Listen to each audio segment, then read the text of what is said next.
Hi, I'm Mary. Welcome to the library.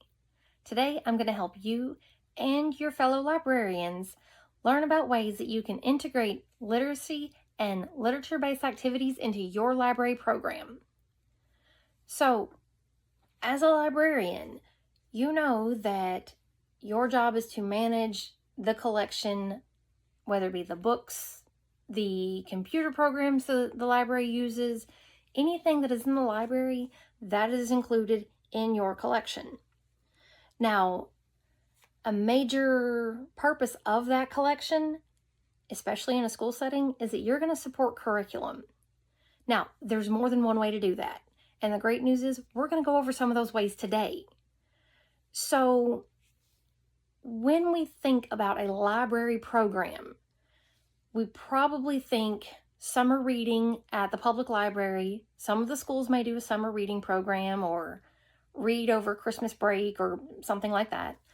A lot of schools also participate in the accelerated reader program. I know I did that as a kid, where certain books had the little accelerated reader sticker on them. And if you read the book and took the test on the computer, you earned so many points. And at the end of the school year, you could either cash in the points, or people with so many points got a prize or got a pizza party. But there's so many more programs than that. So my goal today is to help you figure out how to make your library a better place, because you know you already have awesome information. You just have to find ways to get people in the library to use that.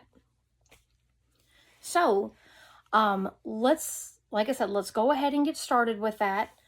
Now,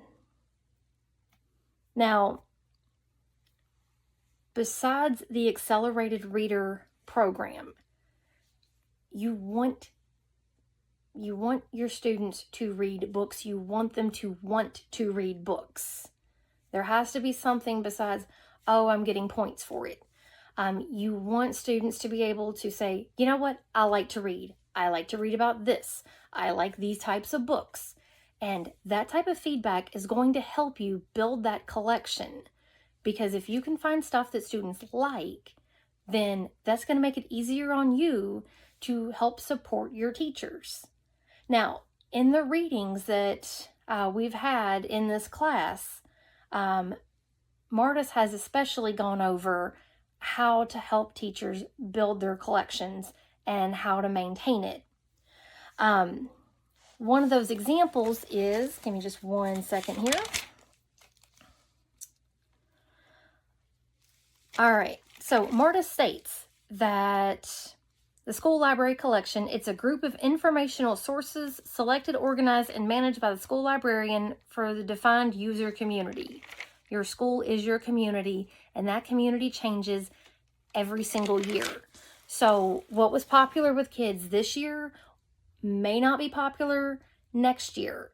Now, when it comes to your teachers, if the standards change, if something updated, if they want to incorporate something different based on current test scores, then you may have to go and figure out what may need to be updated in your library, and also what you can also add to it. Not just weeding out the stuff you don't need, but maybe you've had some books that have been on the shelf that nobody's really paid attention to, and because of this change in standard or this change in rules, that these books now may be a better option. So be thinking about that when you're trying to build your library collection, and you're trying to increase literacy. You're also trying to increase traffic in your library. So let's go over a few ideas on how to boost literacy and literacy programs within your library. Hi, welcome back. We have a slight change of scenery. Spider decided that they wanted to see the library, and I'm okay with letting the spider see the library for a little bit. I'll move. So here we are. Now, picking up where we left off, we were going to start talking about literary strategies and what you could do to help your students. So I found this really cool strategy called Book Bits. And what this strategy does is it lets students analyze sentences of the book that they don't know what the book is yet. And then they try to figure out what the book is going to be. So what you as the teacher are going to do, you're going to pick a book like this one, Ready Player One, and you're going to find sentences in this book that do not give away the ending, but give students something to think about.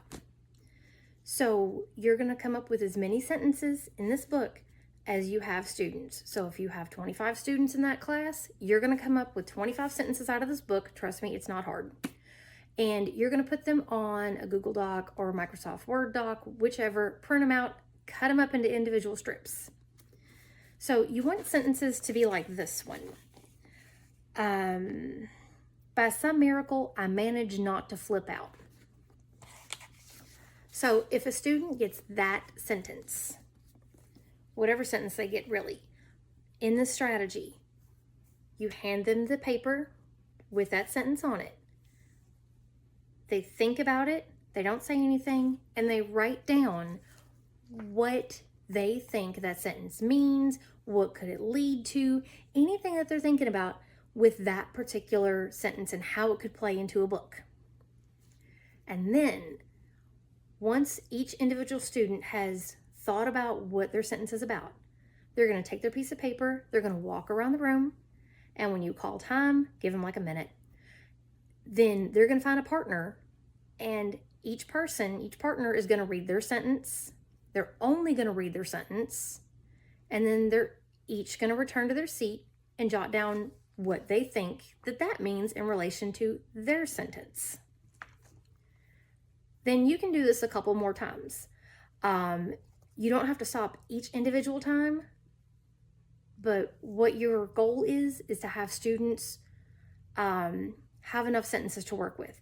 After they've gone through 3 or 4, no more than 3 or 4 partner changes, and they've written down the sentences, you want the students to get into groups, and it doesn't have to be the same people that they worked with, but you want students to get into like a group of 4, maybe 5, it depends on how big the class is, and discuss their sentences and how they tie together and what book you think, or that they think it's going to be.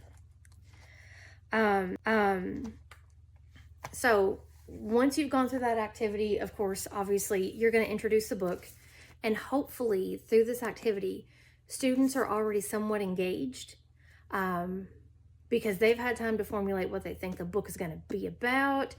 Some people may have heard of them. In this case, there's a movie about this one. They may have had a sibling or somebody that read it before. So your goal is to gain, some momentum for the book, and you want students to be excited about it.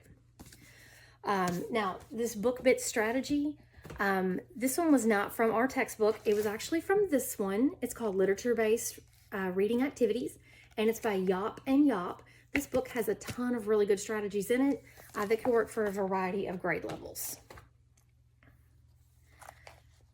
Now, a second strategy that we could use, this one is great with every single grade. It does not matter if it is first grade or if it is 12th grade, if it is 6th grade, or, well, really anywhere. This one's also really good with your English language learner students. This one is called Quick Draw.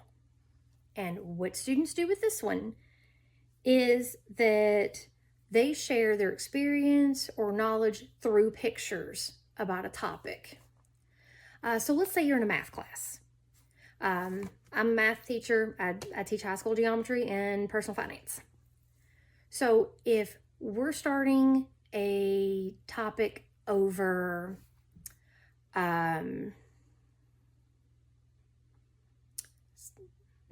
let's go with right triangles and trigonometry.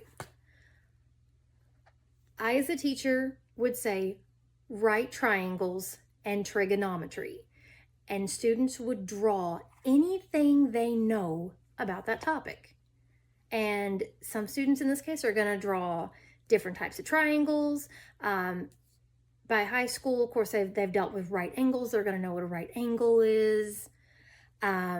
So students just draw anything that they know about the topic so that you already know what their prior knowledge is on it, and this gets them geared up because they have shown you what they already know about the topic, and you're able to go in and see, okay, we found that prior knowledge. We know what we're doing, and we're going to take that prior knowledge and we're just going to add to it. This quick draw strategy is out of the same book. Once again, it is by Yop, and it's literature-based reading activities. And my last strategy, this one, I actually found it at a professional development last year, and I just thought it was really neat. It's called hexagons. And if you're not familiar with hexagons, obviously, it's a six-sided shape, but that's not why we're here.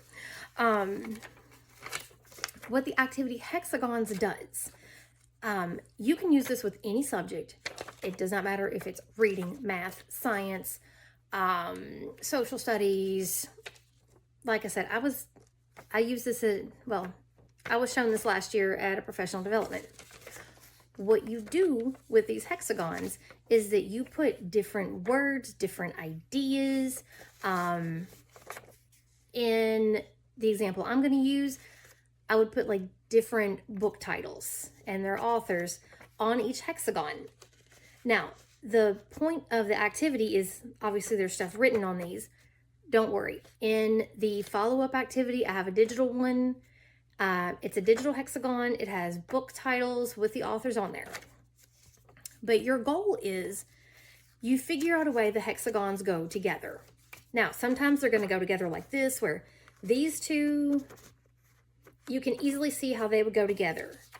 But then you have this third one. Maybe it goes with the second one, but not really the first one. Or maybe you have this third one that goes with both of these. It just depends.